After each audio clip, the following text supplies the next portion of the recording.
সূরা নিসার 112 নম্বর আয়াতে এসেছে, তোমাদের ভেতরে কেউ যদি নিজে অন্যায় করে, আর এই অন্যায়টা যখন হয়ে যায় তখন একটা নিরপরাধ, নির্দোষ, কিচ্ছু জানে না ওই সম্পর্কে, তার উপরে দোষটা চাপিয়ে নিজে ভালো সাজে, ফাকাদ ইহতামালা বুহতানা ওয়া ইসমান মুবিনা, ও যেন প্রকাশ্য পাপের বোঝা বহন করে নিয়ে বেড়াচ্ছে। বলেন নাউজুবিল্লাহ। আসলে অপরাধগুলো দেখা যায় না, তো এই জন্যে আমরা এখনও সমাজে চলতে পারি। আমরা যা করি এগুলো সত্যি যদি দেখা যেত, আমার মনে হয় শ্বাস ফেলার সময়ও পাওয়া যেত না। আর মানুষের সামনে দিয়ে চলাফেরা দূরের কথা, কুকুরের মতো ঘৃণা করতো মানুষ আমাদের। এটা দুনিয়ার এই হায়াত পর্যন্ত শেষ। চোখ বন্ধ হওয়ার পরে এই সিস্টেম আর থাকবে না।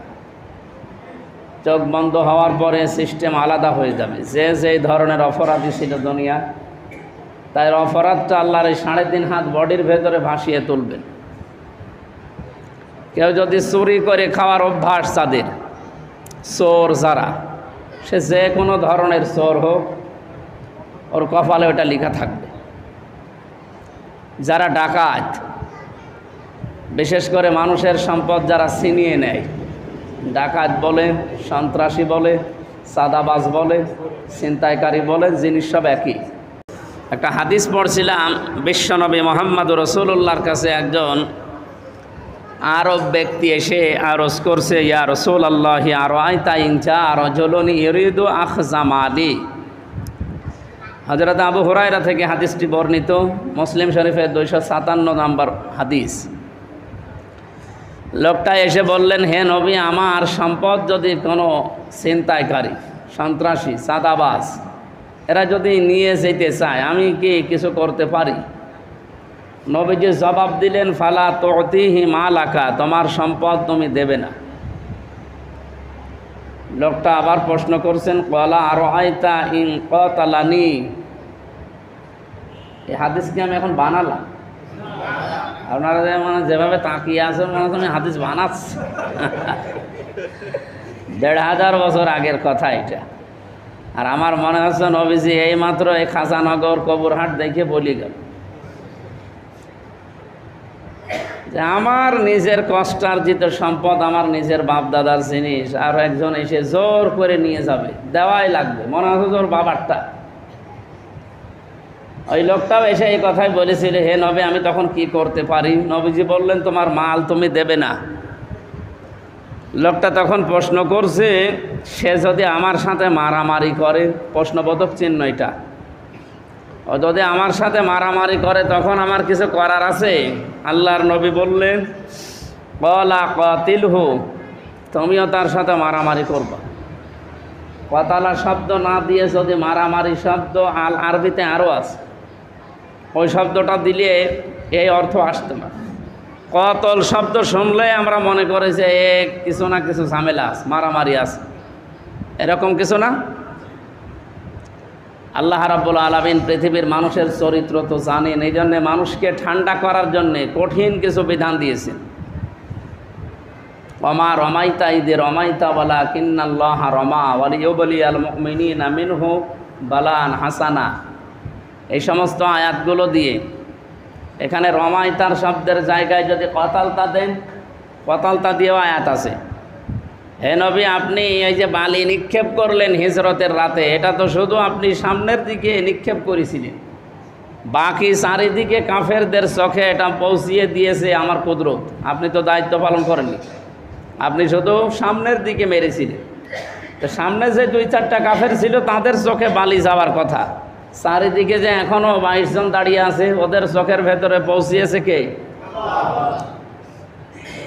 আল্লাহ পাক মারামারি, কতলের এই যে এই কাজগুলোর কথা বলতে গিয়ে নিজের দিকে টেনে নিয়েছেন। এই কারণে, কারণ আল্লাহ জানে যে মানুষকে ঠান্ডা করার জন্যে শুধু ভালো কথা দিয়ে হবে না, এ আইন করে প্রয়োগ করা লাগবে।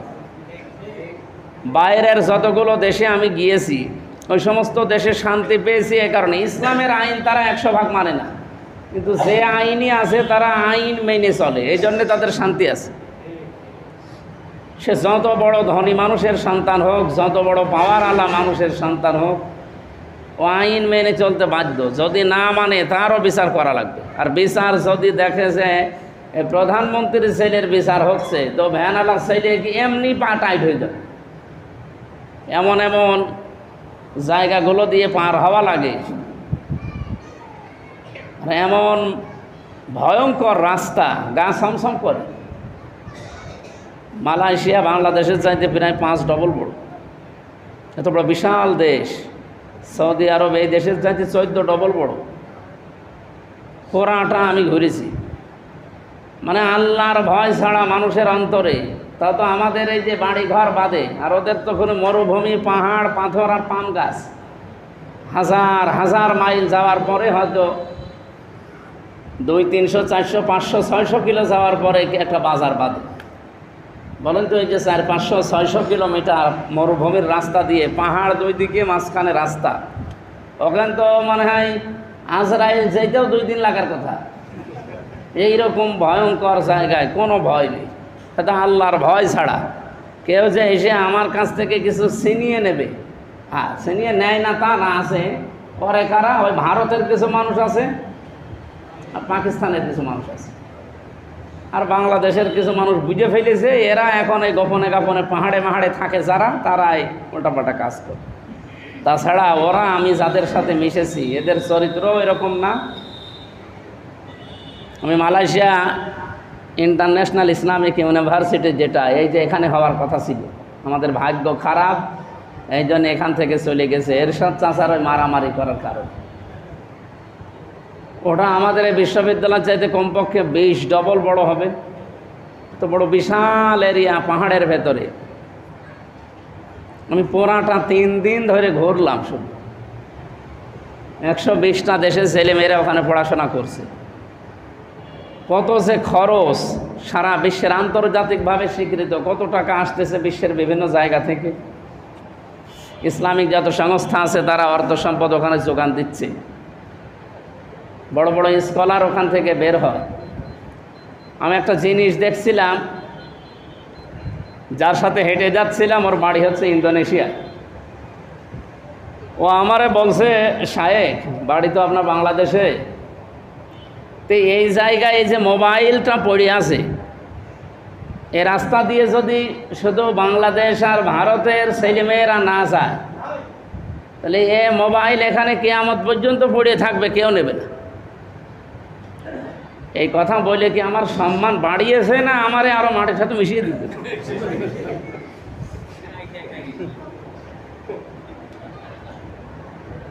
ঠিক আছে, ঠিক আছে, বসুন, অসুবিধা যে যেখানে আসে বসুন। ওই দেশে আইন আছে, যে আইনই হোক, কোরআনের আইন হোক আর অন্য আছে কোনো আইন হোক, আইনটা থাকার কারণে এ দেশের মানুষগুলো নিরাপদে অন্তত বের হতে পারছে।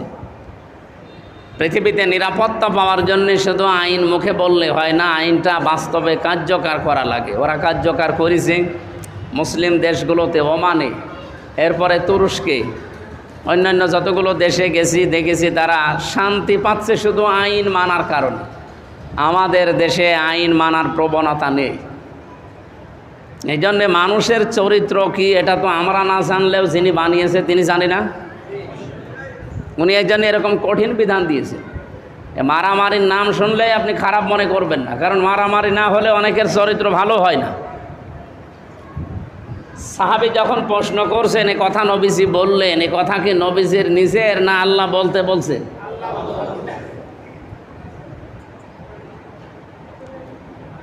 ওমা ইয়ানতিকু আনিল হাওয়া ইন হুয়া ইল্লা ওয়াহয়ু ইউহা। হে নবী, আপনি কোনো কথা বলেন না যতক্ষণ আমার জিবরাইল আপনাকে কিছু না বলে।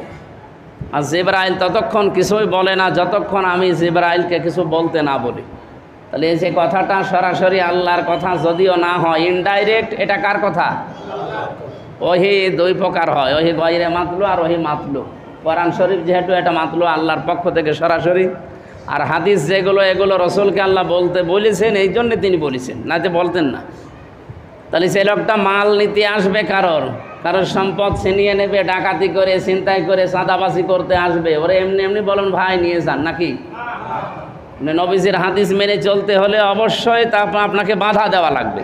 বাধা দিতে গিয়ে যদি মারামারি হয়, হ্যাঁ, মারামারি হবে।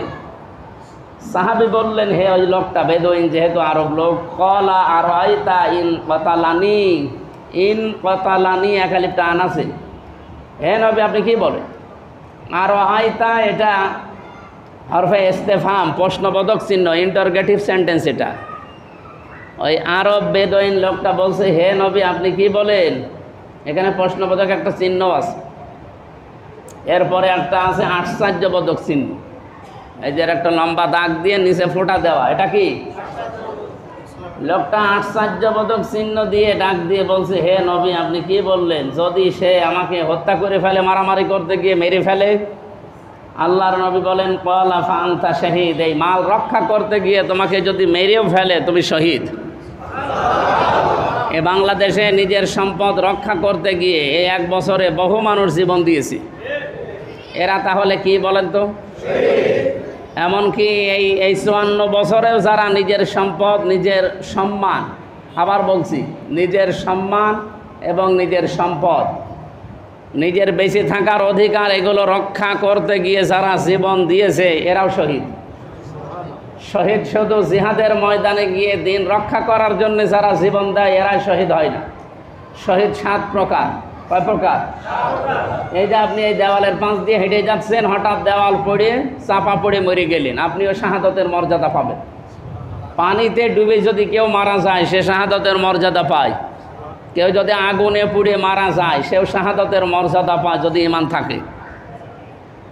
সুতরাং মাইল স্টোনে এই যে বিমান দুর্ঘটনায় যারা মারা গেল, এরা কি এমনি মারা গেছে না শহীদ? শব্দটা শুনতে যত সহজ মনে হচ্ছে, এটা অত সহজ না, অনেক গুরুত্বপূর্ণ শব্দ।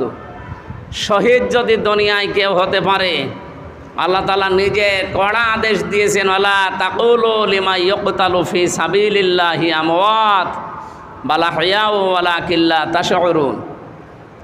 যারা শহীদ হয় এদেরকে বলবা না যে মরে গেছে। এ কথা বলা নিষেধ। এ কথা কার? আল্লাহ শুধু একজনকে বলে না, ওয়ালা তাকুলু, বহু বছর কেউ এই কথা বলবা না মুখ দিয়ে যে যারা শহীদ হয়ে গেছে এরা মরে গেছে না। আপনি দেখেন তো এই যে শহীদ জিয়াউর রহমান, জিয়াউর রহমানের নামটা শুনলেই মানুষ কি বলে? শহীদ জিয়া। শহীদ বলে না? ওনাকে কি জিহাদের ময়দানে গিয়ে শহীদ হওয়া লেগেছে না কেউ মেরে ফেলেছে? অন্যায়ভাবে কেউ মেরে ফেলেছে। ওনার জীবনের কর্মকাণ্ডগুলো আল্লাহর পছন্দ হয়েছে, এই জন্য আপনি যতই খারাপ মানুষ হন তার নামটা নিলে শহীদ জিয়া বলা লাগে। আমি কাবা শরীফে 16 সালে গিয়েছিলাম। ওই সময় ওই যে আরাফাতের ময়দানে যিনি খুতবা দিচ্ছিলেন কাবার ইমাম, উনি এই নামটা ধরে দোয়া করেছিলেন, শহীদ জিয়াউর রহমান। আব্বারান নাওয়ারাল্লাহু মাবকাদাহু মারকাদাহু ওয়াজআলাল জান্নাতা মাসওয়াহু, এরকম দোয়া করছিলেন 4-5 লাইনের। আমি কি গো, জিয়াউর রহমান তো আমাদের বাংলাদেশে বাড়ি। এ কথাগুলো 3-4 লাইনে বলার পরে দেখলাম উনি নিম গাছের নাম, নিম গাছ বলে না, ওটা শাজারাতুজ জিয়া বলে ওই দেশের মানুষ। এই নামগুলো ধরে ধরে 3-4 লাইনে দোয়া করছিলেন। শহীদ কেন তার নামে দোয়া হচ্ছে? ওয়ালিয়ালামাল্লাহুল্লাযীনা আমানু ওয়া ইয়াত্তাখিযা মিনকুম শুহাদা আল্লাহু লা ইউহিব্বুজ জালিমিন। তোমাদের ভেতরে যাদের জীবন যৌবন, যাদের কাজকর্ম অ্যাক্টিভিটিস আল্লাহর কাছে ভালো লাগে, পছন্দ হয়, তাদেরকে আল্লাহ সাধারণভাবে মরণ দেয় না, ওদেরকে শাহাদতের মরণ দিয়ে ধন্য করে। ওয়া ইয়াত্তাখিযা মিনকুম শুহাদা, তোমাদের ভেতরে কিছু মানুষকে আল্লাহ শহীদ হিসাবে গ্রহণ করতে চায়। আল্লাহু লা ইউহিব্বুজ জালিমিন, আল্লাহ জালেমদেরকে ভালোবাসেন না। এখন বাসছেন না, কিয়ামত পর্যন্ত তিনি কোনো জালেমকে ভালোবাসবেন না। জালেম কি? যেই জিনিস যেখানে রাখা দরকার ওইটা যদি ওই জায়গায় কেউ না রেখে অন্য জায়গায় রাখে তার নাম জালেম। তার নাম কি? আমার বাংলা কথা বোঝা গেছে? যেই জিনিস যেখানে রাখা দরকার ওইটা যদি ওই জায়গায় কেউ না রেখে অন্য জায়গায় রাখে, এই টুপিটা থাকার কথা কোথায়? বলেন বলেন। এটা যদি কেউ কুকুরের মাথায় দেয় সে জালেম। কেউ যদি নিজে পায়ের কাছে রেখে দেয় জালেম।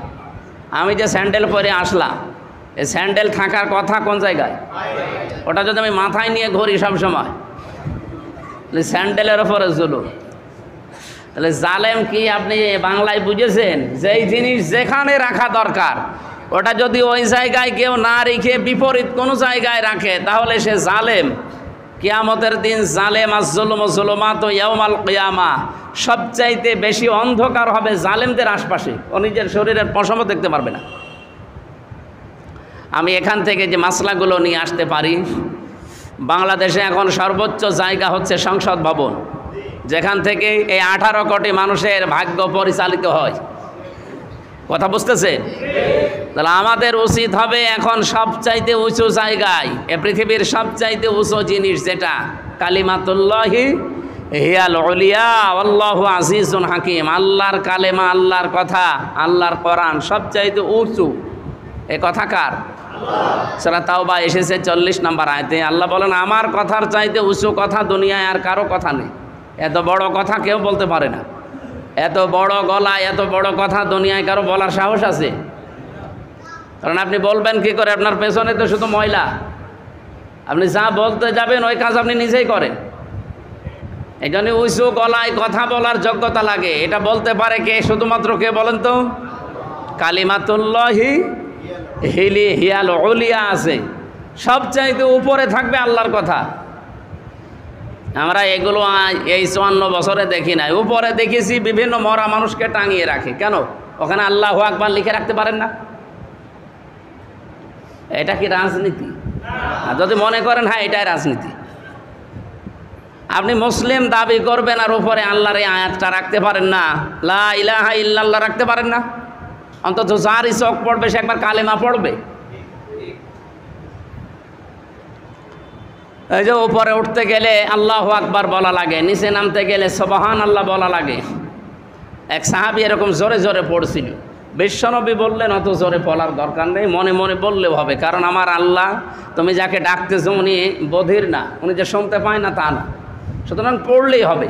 এরকম যদি লেখা থাকে রাস্তায় চলতে ফিরতে, সুবহানাল্লাযী সাখখারা লানা হাযা ওয়া মা কুন্না লাহু মুকরিনিন ওয়া ইন্না ইলা রাব্বিনা লামুনকালিবুন, বিসমিল্লাহি মাজরিহা ওয়া মুরসাহা, ইন্না রাব্বি লাগফুরুর রহিম। বলেন তো এই বিষয়গুলো যদি বাস স্ট্যান্ডে অথবা লঞ্চ স্ট্যান্ডে, এই যে স্টেশনে, টার্মিনালে এই বড় বড় অক্ষরে লিখে দেয়, বাংলায় হোক, ইংরেজিতে হোক, আরবিতে হোক লিখে দেয়, যারা গাড়ি চালানো শুরু করবে ওখান থেকে বিভিন্ন জেলায় যাবে, বিভিন্ন জায়গায়, ওর দিকে চোখ পড়লে একবার মনে মনে পড়ে নেবে। ওই আয়াতটা অন্তত তার সঙ্গে থাকবে।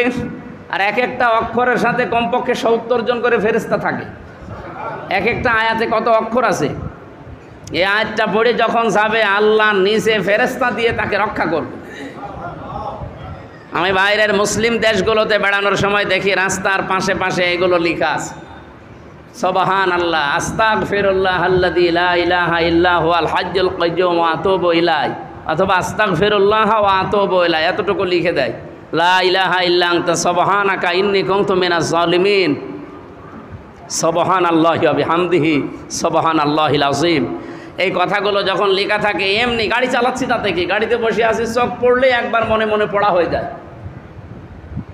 এই বিষয়গুলো না, আমাদের সামনে এমন অর্ধ উলঙ্গ মেয়ে লোকের ছবি টাঙানো থাকে, ও দেখলে আরো জেনার গুনাহ হয়।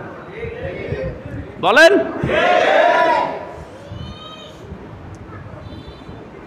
এই জন্য আমি সেই শব্দ তুলেছিলাম, শহীদ জিয়া এমনি বলা হয় না। জালেমরা যেহেতু সফল হচ্ছে না, কিয়ামত পর্যন্ত সফল কোনো জালেম হয়নি, হবে না। সুতরাং যেখানে সেই জিনিস রাখার দরকার ওখানে ওই জিনিস না রেখে যদি আমরা তার বিপরীত জায়গায় রাখি, আমরা কি জালেম হব। এই জন্য এটা রাজনীতি মনে না করে 54 বছর তো এটা মনে করে করে দূরে ছিলেন। এবার একটু দেখতে হবে যে সর্বোচ্চ জায়গা সংসদ, যেখানে 18 কোটি মানুষের ভাগ্য নিয়ন্ত্রণ হয়, ওখানে এমন জিনিস এবার পাঠাবো সত্যিই যেন আমাদের ভাগ্যকে সুপ্রসন্ন করে দেয় আল্লাহ। তহা মা আনজালনা আলাইকাল কুরআনা লিতাশকা, তহা এটা নবীজির নাম। বিশ্বনবীকে পড়া কোরআনে আল্লাহ যতগুলো নামে ডাক দিয়েছেন তার ভেতরে তহা একটা। আল্লাহর নবীকে আল্লাহ ডাক দিলেন, হে তহা, হে নবী, মা আনজালনা আলাইকাল কুরআনা লিতাশকা, কোরআন শরীফ আমি আপনার কাছে এই জন্যে দেইনি যে আপনি এই ভাগ্যহত হবেন, আপনি দুর্ভাগা হয়ে থাকবেন। আপনি ভাগ্যকে মেরে ফেলবেন, আপনি একেবারে না খেয়ে থাকবেন, অপমান হবেন, অপদস্থ হবেন না। লাং তাদিল্ল মা তামাসসাকতুম বিহিমা, কখনো পথভ্রষ্ট হবে না যদি আঁকড়িয়ে ধরতে পারো কিতাব আল্লাহ ওয়া সুন্নাত রাসূলিহি। আমি যে আল্লাহর কিতাব তোমাদের কাছে রেখে গেলাম, আমার আদর্শটা, এই দুইটা জিনিস এখন আমাদের কাছে আর নেই। জবাব দিলেন না? এ দুটা জিনিস থাকার পরও আমরা এখন আতঙ্কে থাকবো বলেন তো? যাদের কাছে নেই ওই মানুষগুলোই আতঙ্কে থাকে না, আর আমাদের কাছে থাকার পরও আমরা আতঙ্কে থাকবো কোন কারণে? তাহলে নবীর এই কথা কি আমাদের 100% বিশ্বাস হচ্ছে না? না, জালেম হয়ে যদি কিয়ামতে উঠতে না চান, খালি নামাজ পড়ে, রোজা রেখে, হজ করে, যাকাত দিয়ে, দাড়ি রেখে, জব্বা রেখে, যে কয়েকজনের কথা বললাম, এই 5-7টা জিনিস করে ইসলাম শেষ না। আপনাকে যেখানে যেই জিনিস ওখানে ওইটা রাখা লাগবে। সুতরাং এবার আমরা সংসদ যেহেতু সর্ব উপরে, ওখানে আল্লাহর কোরআনকে এবার পাঠাতে চাই। যদি আপনার কাছে এটা রাজনীতি মনে হয়, এটাই রাজনীতি। কারণ আমাদের ভাগ্য পরিবর্তন হয় না কেন? যেটা ভাগ্য পরিবর্তন করবে সেটা তো জায়গা মতো যায় না। টুপি রাখা দরকার মাথায়, আপনি রেখে দিয়েছেন পায়ের কাছে। আপনি যেমন জালেম, সংসদে রাখা দরকার আল্লাহর কোরআন, সেখানে মানুষের তৈরি করা আইন রাখা, আপনিও জালেম। আপনি যাই করেন না কেন, মরণের পরে যে 3টা প্রশ্ন আপনি দেখেন হিসাব করে, একটা প্রশ্নও কিন্তু নামাজ, রোজা, হজ, যাকাতের না। আপনার কাছে খারাপ মনে হলেও এই হক কথাটা আমি বলছি, কারণ এখনই যদি মরে যান আপনার এখনই শুরু হবে। কবরের যে 3টা প্রশ্ন, একটা প্রশ্নও কি নামাজের, রোজার, হজের, যাকাতের, দাড়ি রাখার, জব্বা গায়ে দেওয়ার, কি বলেন তো? প্রথম প্রশ্নই মার রব্বুকা, তোমার রব কে? রবের 19 না, রব মানে আল্লাহ মানে কেমন? রবের 19টা অর্থ হয়। রবের 19টা অর্থ পেয়েছি পুরা কোরআন শরীফ, আমি গবেষণা করি। এর ভেতরে প্রধান অর্থ 5টা। তার প্রথম অর্থ রব মানে সৃষ্টিকর্তা। আমরা সৃষ্টি যাই হোক, এ সৃষ্টিকর্তাকে। এ মসজিদ যদিও একজন বানিয়েছে, কিন্তু এর মাল ম্যাটারেস যেগুলো, আসলে সৃষ্টিকর্তাকে বলেন তো? এ আমাদের 3.5 হাত বডি, এটা আসলে যদিও আমার মা আর বাবা বিছানায় ছিল, কিন্তু আসল সৃষ্টি করেছে কে? মা বাবা যতই বিছানায় থাকুক, ওই নাপাক পানি যতই মায়ের রেহেমের ভেতরে পড়ে থাক, আল্লাহ যদি দায়িত্ব পালন না করতো, কিয়ামত পর্যন্ত পানি পড়িয়েই থাকতো, কিছু হইতো? বিজ্ঞান এখন দেখাচ্ছে যখন এই ফোঁটাটা বের হয়ে যায়, এত সবেগে বের হয়, এত জোরে, এর ভেতরে কমপক্ষে 40 কোটি মানুষ তৈরি করার শক্তি আছে ওই 1 ফোঁটা নাপাক পানির ভেতরে। বাবার এই স্ফলিঙ্গ দিয়ে, লজ্জাস্থান দিয়ে এটা বের হতে দেরি, মায়ের রেহেম পর্যন্ত যেতে একটা রাস্তা পার হওয়া লাগে। আপনি কম্পিউটার ভিড়ালে আমি আপনাকে দেখাতে পারতাম। দেখবেন ছোট ছোট কণা মতো লক্ষ লক্ষ যেতেই আছে। আমিও আপনি ওর ভেতরে ছিলাম। আমার ভাই বোন যারা ছিল, এই 40 কোটি, মায়ের লজ্জাস্থান এবং পেটের সাইজ যদি ওই রকম হতো, তে আমরা একবারে 40 কোটি ভাই বোন দুনিয়ায় আসতাম। যেহেতু জায়গাটা সংকীর্ণ এবং জায়গাটা ছোট, এ কারণে আল্লাহ 2টা, 3টা, 5টা, 7টা, 13টা পর্যন্ত এই পৃথিবীতে এসেছে এক মায়ের পেট থেকে একবারে, ক্যালিফোর্নিয়ায়। কয়টা? 13টা। তাহলে আমি আপনিও এই একটা এসেছি, 2টা এসেছি এইভাবে। ওখান থেকে মায়ের রেহেম পর্যন্ত, যে ফি করারিম মাকিন, এ পর্যন্ত যেতে আমি কম্পিউটারের ভেতরে দেখেছি যেভাবে দৌড়াদৌড়ি করছি আমরা। কেউ হয়তো জরায়ের দেওয়ালের সাথে ধাক্কা লেগে পড়ে যায়, কেউ পায়ের সাথে পা লেগে পড়ে যাচ্ছে, কারণ লেজ বের হয়ে থাকে প্রত্যেকের। ওই পর্যন্ত হয়তো 1টা, 2টা, 3টা যায়, আর বাকিগুলো সব রাস্তায় মরে যায়। এই যে বাকিগুলো যারা বিজয়ী হতে পারে না, এর ভেতরে আল্লাহ আমাদের ফেলে দিতে পারতো না? দয়া করে এ পর্যন্ত এনে আমাকে হামজা বানিয়েছে। কাইফা তাকফুরুনা বিল্লাহ ওয়া কুনতুম আমওয়াতান ফাআহইয়াকুম সুম্মা ইউমীতুকুম সুম্মা ইউহয়িকুম সুম্মা ইলাইহি তুরজাউন। আল্লাহ বলেন, কেমন করে মানুষ আমার সাথে নাফরমানি করে? আমার বিধান আমি পাঠালাম, আমার বিধান মানতে চাই না। আমি যে খালেক, সৃষ্টিকর্তা, আমারে মানে না। আমি যে হাকিম, আমি যে বিচারক, আমি আইন দিয়েছি, এগুলো আমার আইন না মেনে নিজেরা আইন তৈরি করে ওগুলো চালাতে চায়। এ কিভাবে করে? ও তো মৃত ছিল, ওর কোনো অস্তিত্বও ছিল না, উল্লেখ করার মতো কিছু ছিল না। আমি দয়া করে ওরে এ পর্যন্ত আনলাম। এই জন্য এই যে আমরা আজ 4 দিন পরে কাবা শরীফে যাচ্ছি, কাবা যখন মানুষ তাওয়াফ করে 6ষ্ঠ চক্করে একটা দোয়া পড়া লাগে। ওই সময় আল্লাহর ঘর কাবা শরীফ সামনে নিয়ে বলা লাগে, আল্লাহুম্মা ইন্না আলাইয়া হুকুকান ফিমা বাইনি ওয়া বাইনিকা। আরও